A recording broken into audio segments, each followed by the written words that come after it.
नमस्कार, आप देख रहे हैं द फॉलो अप और मैं हूं आपके साथ सन्नी सारद। आज 23 दिसंबर है। 23 दिसंबर का दिन झारखंड के लिए बहुत ही खास है। आज ही के दिन 23 दिसंबर 2019 को झारखंड विधानसभा चुनाव का परिणाम आया था और आज ही के दिन यह साफ हो गया था कि झारखंड में अब झामुमो, कांग्रेस और राजद गठबंधन की सरकार बनेगी। जानिए एक साल के बाद 2019 झारखंड विधानसभा चुनाव की 10 रोचक बातें। झारखंड गठन के बाद झारखंड मुक्ति मोर्चा का सबसे बेहतर प्रदर्शन 2019 विधानसभा चुनाव में ही रहा था। पार्टी 30 सीट पर 2019 विधानसभा चुनाव में चुनाव जीती थी। इससे पहले 2014 में पार्टी 19 सीट पर विधानसभा का चुनाव जीत पाई। 2019 के विधानसभा चुनाव में 22 ऐसे विधायक थे जो पहली बार विधानसभा पहुंचे थे। इनमें 5 महिला विधायक भी शामिल थी। 22 विधायक में अंबा प्रसाद, पूर्णिमा नीरज सिंह, ममता देवी, दीपिका पांडे सिंह, पुष्पा देवी, समरीलाल, मिथिलेश ठाकुर, किशुन कुमार दास, लंबोदर महतो, राजेश कश्यप, संजीव सरदार, रामेश्वर उरांव, दिनेश विलियम मारांडी, समीर कुमार मोहंती, जिग्गा सुसारन होरो, भूषण बोरा, रामचंद्र सिंह, सोनाराम सिंकू, सुदीप कुमार, मंगल कालिंदी, शशि भूषण मेहता और इंद्रजीत महतो का नाम इन 22 में शामिल था। झारखंड में ऐसा पहली बार हुआ कि कोई मुख्यमंत्री अपने ही कैबिनेट के मंत्री के हाथों हार गए। इससे पहले मुख्यमंत्री रहते शिबू सोरेन भी तमाड़ विधानसभा चुनाव से सीट हार चुके थे, लेकिन रघुवर दास मुख्यमंत्री रहते जमशेदपुर पूर्वी सीट से चुनाव हार गए। रघुवर दास को उनके ही कैबिनेट के साथ ही सरयू राय ने उन्हें चुनाव हराया था। झारखंड निर्माण के बाद ऐसा पहली बार हुआ कि कोई राजनेता एक ही चुनाव में दो सीट बरहेट और दुमका से चुनाव जीता।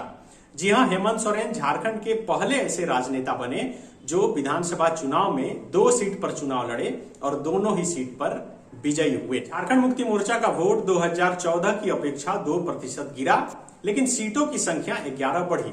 2019 के विधानसभा चुनाव में झारखंड मुक्ति मोर्चा की सीटों की संख्या में भले ही बढ़ोतरी हुई हो, लेकिन वोट प्रतिशत में कमी आई। जानकार इसकी वजह गठबंधन मानते हैं। बीजेपी का वोट प्रतिशत 2014 की अपेक्षा 2% बढ़ा, लेकिन सीटों की संख्या 7 कम हो गई। 2019 के विधानसभा के चुनाव में झारखंड में बीजेपी को 2014 की तुलना में 2% वोट बढ़ा, लेकिन सीटों की संख्या 7 घट गई। इसकी सबसे बड़ी वजह मानी जाती है कि बीजेपी, आजसू और अन्य दलों में गठबंधन नहीं हो पाना। चुनाव से ऐन पहले दल बदलने वाले 11 विधायकों में से 3 जीते और 8 हार गए।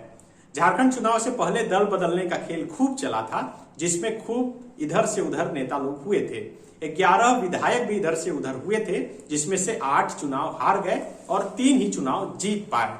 चुनाव हारने में कुणाल सारंगी और सुखदेव भगत का भी नाम शामिल है। 2 ऐसे नेता जिन्होंने 1 लाख वोट लाया फिर भी चुनाव हार गए। 2019 के विधानसभा चुनाव में लगभग 1 लाख वोट लाने के बावजूद बोकारो सीट से श्वेता सिंह और हटिया सीट से अजय नाथ सहदेव चुनाव हार गए।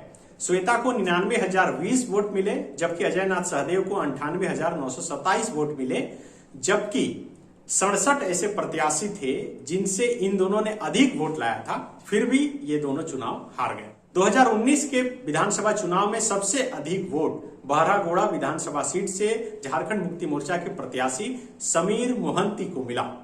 समीर मोहंती को सबसे ज्यादा 61.99% वोट मिले। समीर मोहंती ने बीजेपी के उम्मीदवार कुणाल सारंगी को चुनाव में हराया था। कुणाल सारंगी चुनाव से ऐन पहले झामुमो को छोड़ बीजेपी में शामिल हो गए थे। 2019 के विधानसभा चुनाव में सबसे कम वोट जयप्रकाश भाई पटेल को मिले थे। मांडू से निर्वाचित बीजेपी के उम्मीदवार जयप्रकाश भाई पटेल को 20.87% वोट ही मिले थे और वो चुनाव जीत गए थे। 2019 झारखंड विधानसभा चुनाव से जुड़ी ये 10 रोचक बातें थी जो हमने आप तक पहुंचाई।